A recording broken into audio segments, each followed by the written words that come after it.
How's everybody looked now that you got them back on the field after the summer?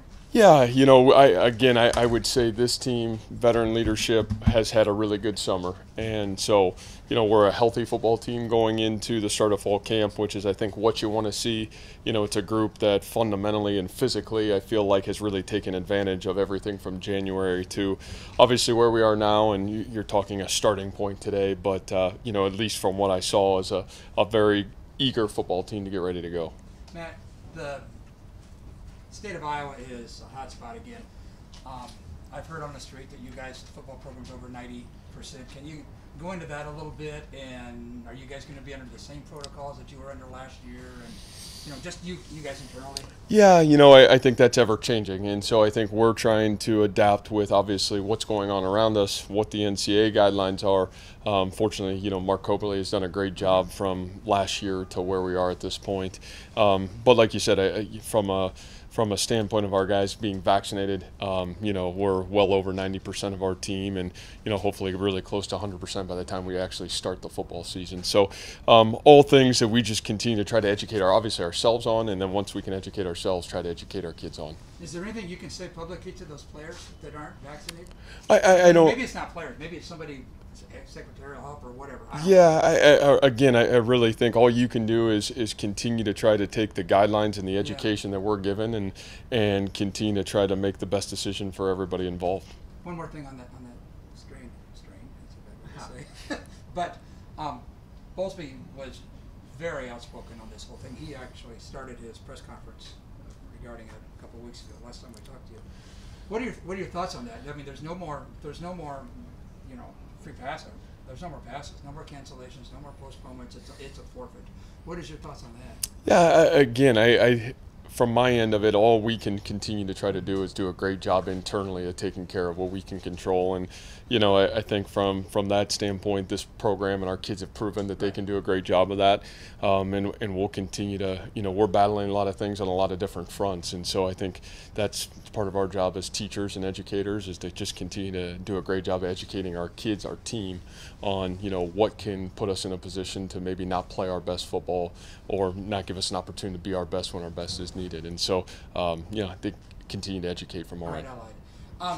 So you're asking your kids, I mean, not you, coaches everywhere are asking their student athletes to 2 years in a row now, not just you, everybody, not to do the social things that go along with college. That's a heck of seems to me like a heck of something to give up, no? Yeah, and I think when you look at, number one, you look at the situation that our kids have been in. Let's not even think about the social situation, man. We're getting ready to go back to school, and we really have a redshirt freshman group and a freshman group that really hasn't gone into a classroom for the last 2 years, and whether that's their last year of high school or their first year here at Iowa State. So I think we forecasted this in January as we came back into this football season. I would argue that this football season as a coach and as a football team may be one of the most daunting and challenging seasons that we'll ever face. Last year, man, the rules were the rules, and everybody was in a quarantine situation, and so everybody had to kind of follow the guidelines. And now, it becomes personal choice, and what choices you make. I think what we did learn a year ago, the choices you make on the field and off the field dictate who you become on the football field. So again, educational opportunities and opportunities for us to continue to understand and educate. I'm done. You mentioned controlling the things you can control. I guess what's the mindset, or how do you guys approach the things you can't? Is it something that you think about or talk about with the team, or COVID or anything else? Sure. Generally. Yeah, and I do think if you guys have known myself, our staff, and I think our kids would say the same thing. Man, we have a lot of open forum discussions on everything that's going on around us, and I try not to hide anything from our team, and because I think the best way to be able to get through anything is communication, and I think our communication is really strong. It's great to have great leadership to continue to carry that conversation, obviously far past the coach-player conversation, but then the player-to-player conversation as well. So, everything is usually on the table, and all those are things we kind of have an open forum with. In Dallas, Dallas, you got asked about why you're still at Iowa State. Mm-hmm. My question is, are you surprised that people continue to be surprised that you're here? Yeah, I probably put zero thought into it, to be honest with you. You know, I think that's something I learned a long time ago as a you know, at the University of Toledo, and maybe as a young coach, maybe didn't handle those things as well. And I think that's just part of growth. You know, sometimes you worry about things that other people say, the media says, people around the program say, and those are things you can't control. I think all you can do is control your actions, your accountability, and then hope your actions speak louder than your words. What do you think people misunderstand about either you or the situation you're in that leads them to be surprised? Yeah, and I don't know. You know, I think you guys probably know me well enough to be able to answer that question probably better from your perspective than my perspective. I think anything that I really put my time and effort into is, man, how do I get our coaches better? How do I get myself better? And then obviously, how do I get our kids better? And, you know, it's really where I put the majority of my time. Some housekeeping stuff. Everybody report back scholarship-wise, and then anyone kind of starting out a little slow behind with times with like injuries or whatnot. No, I think we're in a really good spot right now. Again, from a overall health standpoint, you know, we couldn't be in a better place to start the football season. And so, again, a lot of credit goes to our kids. A lot of credit goes to Coach Andrews, and certainly a lot of credit goes to our athletic training staff. But, you know, our priority really since January on is, man, can we get to full strength? Can we get to full health? And then can we maximize the time that we have from January till right now to put ourselves in the best position to be successful? And so far, our kids have done a great job of that. Last year, you had TJ Tampa switch positions when he arrived. Anything like that with the freshman class or anybody coming back that you're looking at elsewhere? Yeah, good question. You know, right now, no. I think right now I feel really confident about where everybody's starting point is. You know, that's probably a really good question to ask me in 2 weeks because, you know, we'll talk every night about every position group and every player on our football team. And, you know, again, my job and responsibility is how to, obviously, I help our team be the best we can be, but how do I also help every player on our team be in the best position to get on the football field? And, you know, those are things we work really hard at. And so I think, again, a really good question for 2 weeks, but right now everybody's starting where they started, at least at the end of the season. How much growth how much growth have you been able to ascertain, you and your staff, Coach Andrews, this summer versus last, where there's differences but a lot of similarities too in terms of what you're able to do and not? Yeah, I'll be honest with you. I would say a transformational from January to where we are now, everything's been totally different.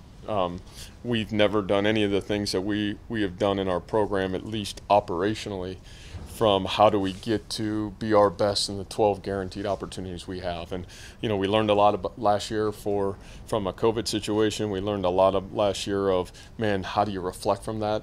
I think we came back in January on a mission to define what did we learn and how can we take that and grow. And, man, I really, from what we did in spring, from a spring practice model to what we did to a summer model, I think we learned a lot a year ago and really tried to put it for the best interest of our kids to maximize their full potential. What does that mean necessarily? Does that mean less hitting maybe day to day, or like how do you approach that, I guess, now going into camp? Well, you know, I think a year ago, obviously, we learned when you had such a short time frame to get ready for the season and yet 3 months off that, gosh, if you didn't have your players available, then you probably were going to be at a huge disadvantage.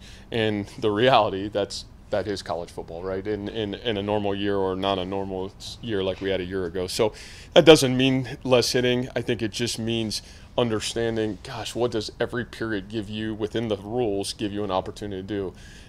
Bigger, faster, stronger in the off season. How do you maximize that value system? Fundamentals and technical work, man, in the spring football model, how do you maximize that? How do you carry both of those into the summer?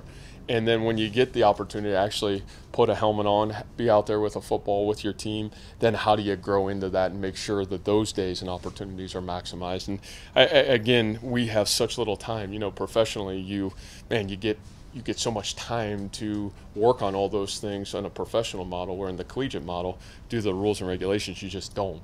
And so, you know, I think we still have two very big pillars, bigger, faster, stronger, and then the fundamental technical and schematical piece that we got to try to merge together to be our best. And really that's kind of what our time frame has been around, is how do we unveil a model that maximizes all those. Have you seen Hunter and Aiden grow since they got here?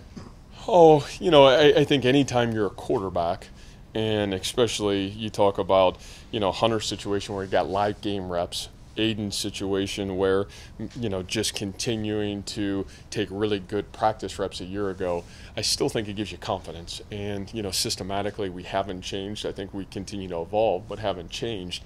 So I think anytime that happens, there's a confidence to get in the huddle, to call a play, to get up to the line of scrimmage. And now it's not just, am I calling the play right? But now I can look across the ball and say, man, what's the defense doing? Can I start to anticipate where the football needs to go or what decision needs to be made? And so I would probably just say anticipation is great growth of what I've seen even from where we were a year ago to where we are today.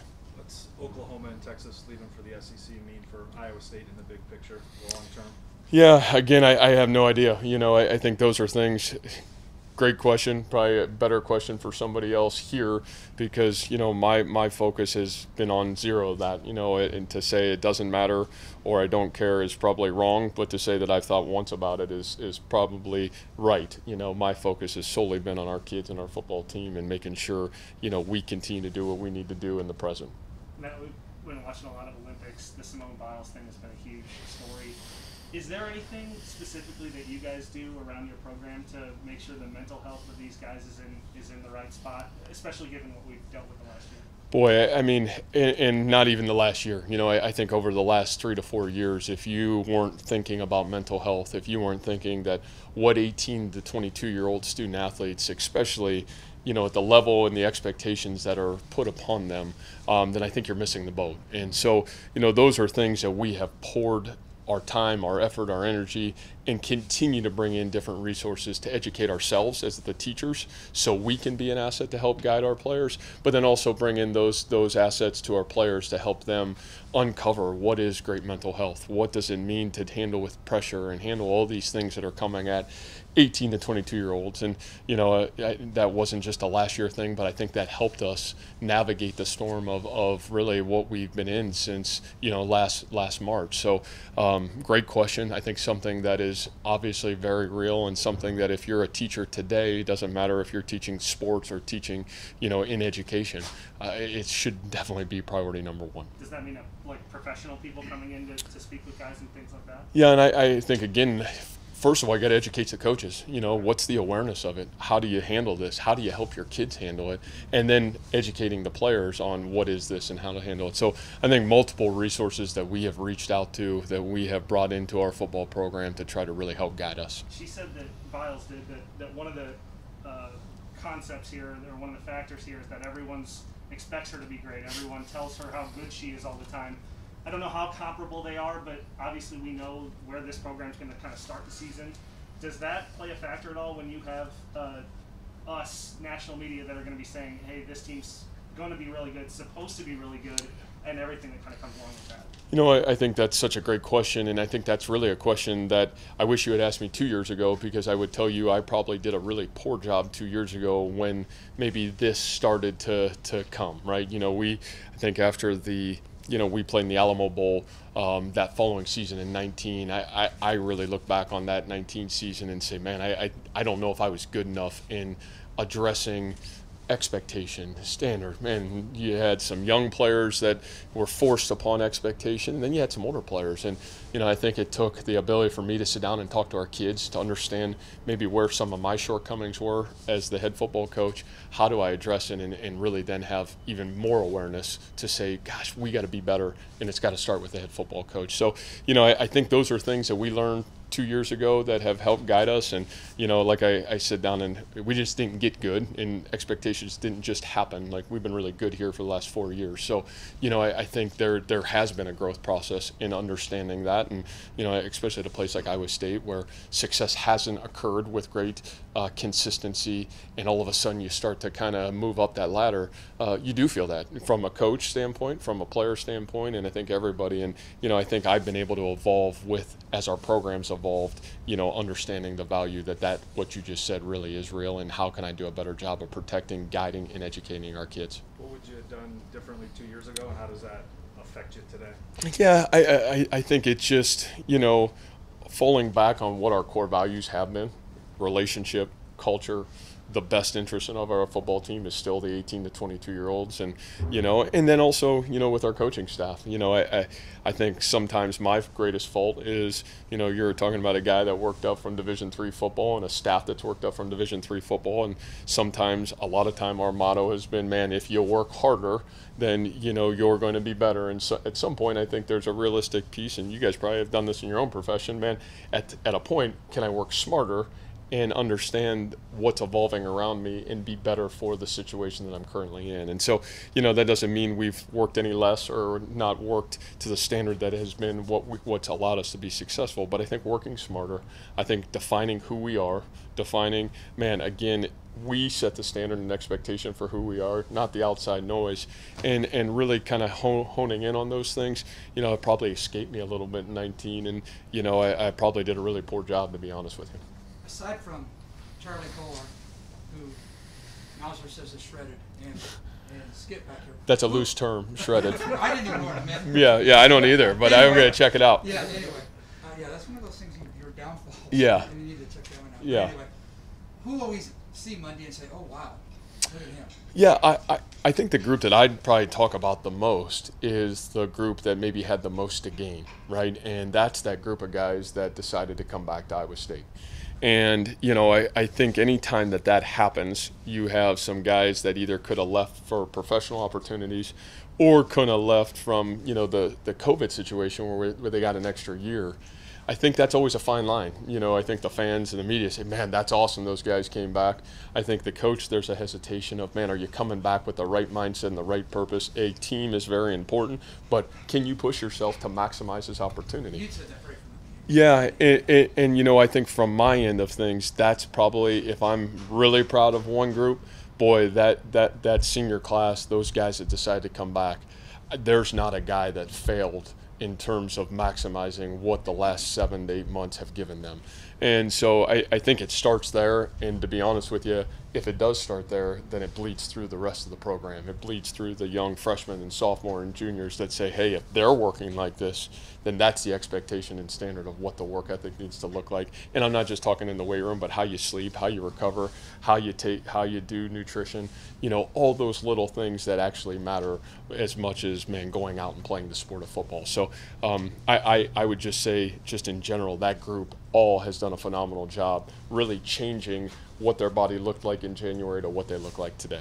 Matt, you talked about Brock at Big 12 Media Days, about how there was a point last year where you kind of saw that he was playing like that freshman year, Brock, again with that passion. I guess, if he came back yesterday, I mean, what's it going to take for you to see, that, I guess, same fire once the season begins, so you won't have to, kind of transform, halfway through the season? Yeah, and I don't think you ever have to worry about Brock Purdy and passion. Brock Purdy probably exudes passion. I think the thing that I saw in Brock in terms of last year is, kind of what we're talking about a little bit is, man, you want to be so great so bad that you sometimes you paralyze yourself because you don't want to screw it up. And I think what I saw Brock really do a great job in November is say, hey, listen, number one, I don't have to do everything anymore. I can, all I got to do is do my job, my responsibility, and do a great job of it. And if I do that, we're going to be a really good football team. And, I'm really proud of Brock. I think, you almost saw a weight lifted off his shoulders. And, sometimes you have to hit, a little bit of rock bottom situationally. And the rock bottom situation is, hey, there's 3 turnovers in the first half of the Baylor game. How do you respond to that? And, I think that showed everything about who Brock Purdy is, and then really what he did from there on, is borderline incredible. And I would equally say, before that, Brock Purdy played really, really good football. It's just from my end, that enjoyment level and that almost that breath of, I can go play football again and not have to feel like I have to be perfect every time. It was really fun to watch that. Do you feel like that was something that we were just talking about mental health? Do you feel like that was something that was kind of weighing on not just Brock, but a lot of guys last year where they had a weight lifted off their shoulders at a point? No, I don't think last year. I think I go back to 19, and to me, I think, and I'm talking of myself included, I think you paralyze yourself because you want to be so perfect, so bad for the players on this team because of what they've sacrificed and what they've done. And yet, we play a sport that's imperfect. It's never going to be perfect. No game will be perfect. No situation will be perfect. How we respond to it and prepare for it, we can handle. But we know and realize that. And I think just defining that, understanding that, have a global conversation about those things, I think that's helped all of us, myself, our coaches, and certainly our players. But the guys who are coming back that you mentioned, the Greg Eisworth, the Charlie Kohlers, how magnified is that importance of their role as leaders? And so much was mandatory last season, a lot voluntary this year. Yeah. And making themselves heard and kind of leading the way. In mandatory in terms of public perspective and maybe what the rules were, yeah. But still by choice, yeah. right? Yeah. Because when you are an 18 to 22-year-old and you leave the 2-hour block in the football facility, you can do whatever you want, right? It's still a free country and you can do whatever you choose to do. And so again, that's where the leadership was huge a year ago. And that's where I would hope that the leadership will continue to say, hey, here's what we learned from last year. Here's what's out there. Here's the challenges. Here's what the expectations are. As much as we as coaches want to think it matters what we say, it does matter to a point. But there's a point where they quit listening, and then it's got to be their peers demanding the standard and expectation. And it's why I've said Iowa State football will always be better the older it is, and especially the older it is with really good leadership at the top end of it. And we're fortunate that we've got great player leadership right now. You mentioned Brock knowing that he doesn't have to do anything, or do everything, excuse me. And I think immediately our minds go to Xavier and Brees and Charlie, but does that really start up front with those 5 guys of just saying, Brock, you drop back, do your progressions, and we'll give you time and space? I would say 100%. I think where was our greatest growth last football season? It wasn't did Brock Purdy play better or worse? Did Brees Hall play? Man, they played really good football before that.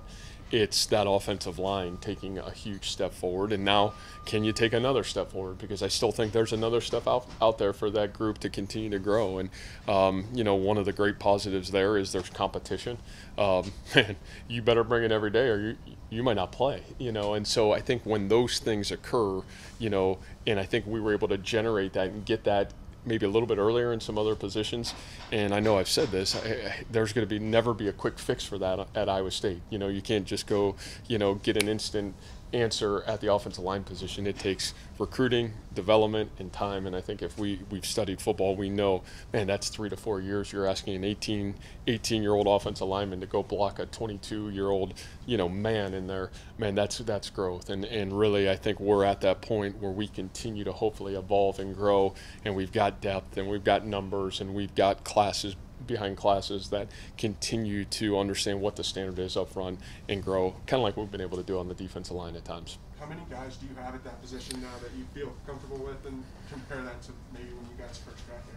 Yeah, I mean, I would say as we go into camp, there's 11 guys that I feel like could start right now on our football team. Now, we'll see if they still feel that way, 2 weeks from now. But I think they're guys that through, what we saw last year during the season, what we saw, last year through, their growth process in practice to what have they done in the weight room to where are they right now. Man, I'd say there's 11 guys that I feel really comfortable with that could or have the ability to start on our football team. And, we're excited about some of those young guys. I'm not even adding up into that group yet. So I think a lot of depth. And, again, I still think that group's got to handle the same thing. Hey, people think you're somewhat good now. That group hasn't had to handle that. How do you handle success? How do you handle playing good in some moments? Hopefully they're smart enough to turn the videotape on in some of those moments they didn't play good because our team didn't play good. But, I think the reality of it is where does that group want to take our football program? But I'd say 11 is the answer for me. How important has it been to have guys like Colin and Trevor that have played so many snaps for you that can kind of be cornerstones? Yeah, I think big, obviously. I think the guys that have taken those snaps and, I think also guys that have had to deal with injury and have had to deal with adversity and have had to deal with some hard things too. I think that as much as playing is good because that's probably going to happen. We're going to probably have some guys that are going to have some of those things and work through those things. And so, I think to have some guys that have some veteranness to them and understand that, man, it's not perfect or you might have a setback. How do you get through that and keep those numbers at 11 or 12? Then I think we'll continue to be the best version of us. And it's great to have 2 guys that not have just played, but, man, really have gone through tough injuries. We're the guy, we're the starter, and now you're not the guy or starter because, 5 guys can play at a time. So what are those other 6 guys doing, and can they be engaged and still be great teammates and be ready when their number's called. Are you still practicing like you've done in the past? I think you've done in the past. However many guys in the morning and then bring, the next group of guys at night? We did that all through spring. We practiced 2 practices a day all through spring practice, with the mindset to prepare ourselves to when we got to, these team situations and these, global situations where we can really be out there with our football team, that we can have that. Now we still have those 2 teams and we use that within a singular practice, but having 2 separate practices, that was kind of our So spring you've got model. 125, 150, whatever, over there now. 118. How many? 118. Did you have 118 out there on the field? We had. At this time last year together? At Yeah. what point did you have 118? Yeah, gosh, probably a week and a half before our first game, and so I think, again, you're talking last year, Yeah. such different circumstances, and, I think even at that point last year, we're in the mode of, man, are we playing or are we not, but that part's nice to be at least having 118 guys with a plan and understanding where we're going.